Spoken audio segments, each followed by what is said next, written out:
तो गाईज तेजू या चॅनलवरती आपलं सरचं स्वागत. तो आम्ही चाललो थोडं फिरायला, तर बघूया काय झालं आहे. तर फायनली आम्ही निघालो होतो चिचुंडी इथून येवल्यामधून अंतापूरला.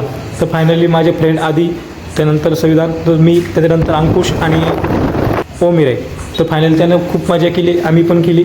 पण त्यानं एक थोडा विषय केला, तर नंतर समजेलच तुम्हाला. पूर्ण व्हिडिओ बघा, आवडला तर लाईक करा, सबस्क्राईबर करा. चला बघूयात. तो हा भाडगाव रोड, भाडगाववरून गेलो तर आम्ही नांदगावहून पोहोचलेलो शेवटी अंतापूर ताराबाजमध्ये. तर फायनली आम्ही वर चढलेलो 12 वाजता. तिथून एकदम खतरनाक व्ह्यू दिसत होता, एकदम पद्धतशीरमध्ये एकदम भारी दिसत होता. बघू शकता तुम्ही, एवढं क्लिअर दिसणार नाही पण मग एकदम स्पष्ट दिसत होता. चला बघूया पुढं.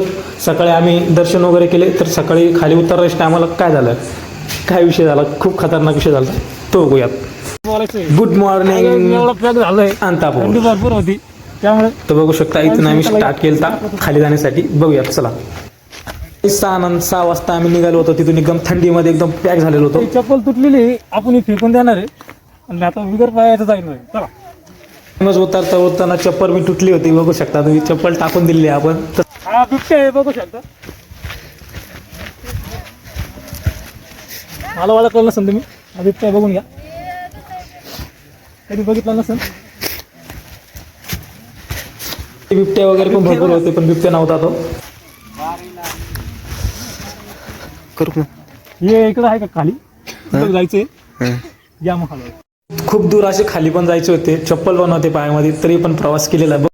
खूप सारी अशी मजा आली होती. इथे एकाच्या पण पायामध्ये चप्पल नव्हते, खूप अवकाळ्या होत होत्या खाली उतरण्यासाठी, तरी पण आम्ही प्रवास केला आहे. तर बघू शकता तुम्ही. हा 1 नंबर आधी आहे, 2 नंबर अंकुश आहे, ओमहीर आहे आणि संविधान आहे. तेव्हा हात करतो. तर आम्ही चाललेलो होतो खाली आणि इकडे सकाळी आम्ही आलेलो, ती संध्याकाळी आलेलो. माझी चप्पल वगैरे तुटलेली होती, तरी मी यूज करत होतो. ओरिजिनल चप्पल खाली ठेवलेली होती. पब्लिक अशी बोलली होती की चप्पल घालून नाही जात. तर मी वरती बघितलेलं एक चप्पल होते घालून, तर मग मी एक चप्पल घेतलेली यूज करण्यासाठी, बस वरती जाण्यासाठी ती चप्पल यूज केली. खूप खडे रुतत होते त्यामुळे. आणि इतका खतरनाक असा रोड आहे चढण्यासाठी, तर खूप अवकाळ होता. पण मग उतरण्यासाठी काय एवढं वाटत नाही, पण मग खूप असा खतरनाक प्रवास आहे. तुम्ही बघू शकता पुढे मी पब्लिक चाललेली. ते समोर एक लाईट दिसतो, तिथे जायचं आपल्याला. तिथे आपली गाडी उभी आहे, तिथून आपल्याला पुढे जायचं. बघा मी काय म्हणतो, आयुष्यात कधी बघितलं नसेल, बघू बाहेर तर बघितले असेल तुम्ही. मजाक चालू होते. पूर्ण गोष्ट पूर्ण डोंगरात दाखवतो म्हटलं. बघा पुढे बघा. खाली विषय असा होता. म्हणजे खाली हां, तिथे खाली गेलो होतो. तिकडे जायचंय. हो, खतरनाक आहे. खाली पडलो तर डायरेक्ट खलास. म्हणजे त्याला विषय असा होता की मजाक वगैरे चालू होते भरपूर काही. सकाळी म्हणजे संध्याकाळी आम्ही चढलेलो, तर इथं वरती गेलेलो. तुम्हाला माहीतच असेल, तुम्ही कधी गेले असेल अंतापूरमध्ये. त्या डोंगरावरती गेलेलो, नंतर तिथून वरती गेलेलो रात्री आम्ही. तिथून मग इकडे आलेलो, शकता इथे वरती. हो, तिथून खाली आलेलो स्टॉपला. एक नक्की भेट द्या. चला या माझ्या आहे. खूप अशी थंडी पण वाजत होते, तरी पण प्रवास चालू होता. सकाळी 6 वाजता. मित्रांना पैसे पण सापडते, 1-2 रुपये, त्याच्यातच खुश होत आहे. चला बघूया.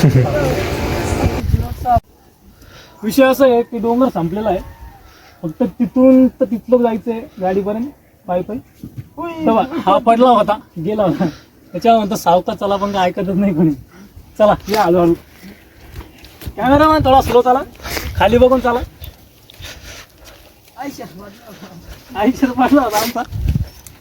या बघा, याला म्हणतात उतरण्याची टेक्निकल.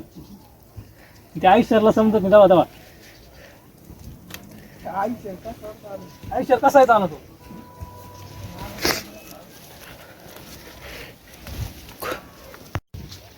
काय काय तुम्ही तर ही झोपडी बघितली नसेल, बघून घ्या. डोंगरावरती अशा झोपड्या असतात, कारण ते आराम करण्यासाठी खूप लोक पायी येत असतात. त्याच्यामुळे त्यांना आराम करण्यासाठी ते ठेवलं असतं. या पुढे दाखवतो तुम्हाला अजून. तर आपर्यंत तुम्ही बघू शकता, हे अंतापूरचं डोंगर आहे आणि स्टॉप आहे. इथे वरती दर्शन वगैरे करता. खूप सारं भारी असं स्वर्गावानी डोंगर आहे म्हटलं गेलं तर. आणि हा सगळा व्ह्यू आहे सकाळीचा. बघू शकता, सकाळी आम्ही निघालो तिथून. तर इथून चाललेलो खाली. तो काल रात्री आम्ही 11 ते 12च्या दरम्यानमध्ये गेलेलो इथून. बघू शकता. आम्ही तिथे पोचलेलो 12 वाजता. तर सकाळी आता निघतो आम्ही 6 वाजता. तर आता सध्या अजून खाली चाललेलो आहे. बघू शकता लोकेशन असं आहे की अंतापूर ताराबाद आहे. बघू शकता तुम्ही चारी बाजू. सकाळी येऊ पण इतकं खतरनाक दिसत होतं ना, मन पण एकदम फ्रेश पण झालं होतं. मी पोचलेलो होतो खाली, पण मग एक मित्रांना असा विषय केला की खूप खतरनाक करून टाकला. बघू शकता तुम्ही पुढे रोडच चुकवला भाऊ. तर फायनली साठाने मालेगावला आलोय. या पोरांनी चुकून दिलं, त्याच्यामुळे मालेगावला यावं लागलं. चांदवडवरून बरोबर चाललं होतं, पण या पोरानं त्या कोणत्या बाया होत्या त्या मुली होत्या बिहारी, त्या मुलीमुळे त्याच्या मागं आला मालेगाव लोक. तर आम्ही झोपेल होतो. तर मग यानं आता मालेगावला आणलंय. हा मालेगावचा रोड आहे. मालेगाववरून मनमाडवरून सावरगाव भाडगाव राहतं, मग घरी फायनली घरी गेल्यानंतर सांगतो मी सगळ्या गोष्टी. Subscribe to my channel